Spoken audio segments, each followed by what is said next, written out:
warahmatullahi wabarakatuh. Yang terhormat Bapak Muhammad Irfan SHY MSy selaku dosen pengampu mata kuliah Fikih Siasah. Saya Masyarakat Rahmadita FM 2321300161 Fakultas Syariah Hukum Ekonomi Syariah Universitas Islam Negeri Nadine Interlaku. Di sini saya akan menjelaskan mengenai pengertian fikih siasah dan siasat. Fikih siasah berasal dari dua kata, yaitu fikih dan siasah. Fikih secara bahasa adalah fikih atau pemahaman, sedangkan siasah yaitu mengurus atau kepemimpinan. Jadi fikih siasah adalah hubungan hukum yang mengatur perundang-undangan atau kehidupan politik yang membawa kemaslahatan bagi masyarakat. Siasah syariah yaitu dari kata syara yang artinya syariah atau kebijakan pemerintah yang diambil berdasarkan prinsip-prinsip hukum Islam atau syariat dengan tujuan kemaslahatan bagi masyarakat. Adapun dalil atau dasar yang mengatur fikih siasah dan siasah syariah yaitu Quran Surat An-Nisa ayat 58 dan Quran Surat Asy-Syura ayat 38 yang mengatur kebijakan pemerintah atau pemimpin yang berlaku secara adil dan kebijakan yang mengatur permusyawaratan.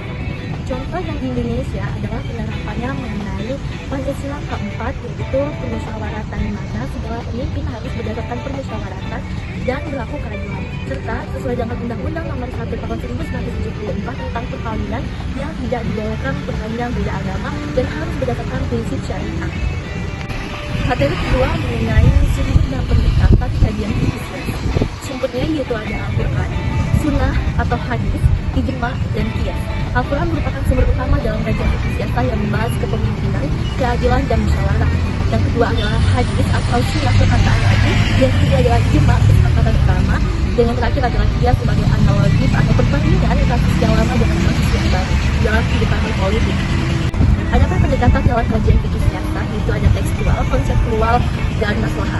Tekstual adalah interpretasi yang dimana membahas mengenai Al-Quran dan Sunnahnya, dan yang kedua adalah konseptual, itu membahas mengenai nas Al-Quran, dan maslahah adalah kemaslahatan atau kebaikan bagi masyarakat.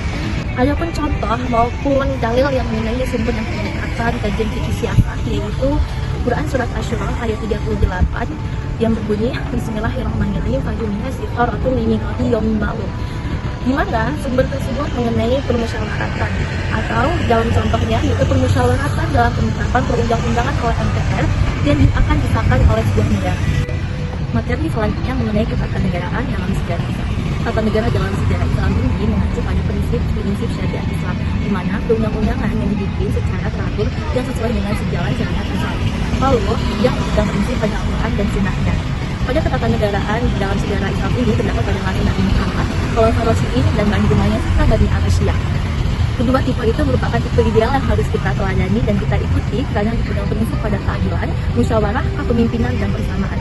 Adapun Quran yang membahas mengenai ketatanegaraan dalam sejarah Islam itu Quran Surat An-Nisa ayat 58 yang berpegang prinsip pada keadilan, di mana contohnya pemimpin bersikap adil kepada masyarakat atau warga negaranya tanpa membeda-bedakan satu sama lain.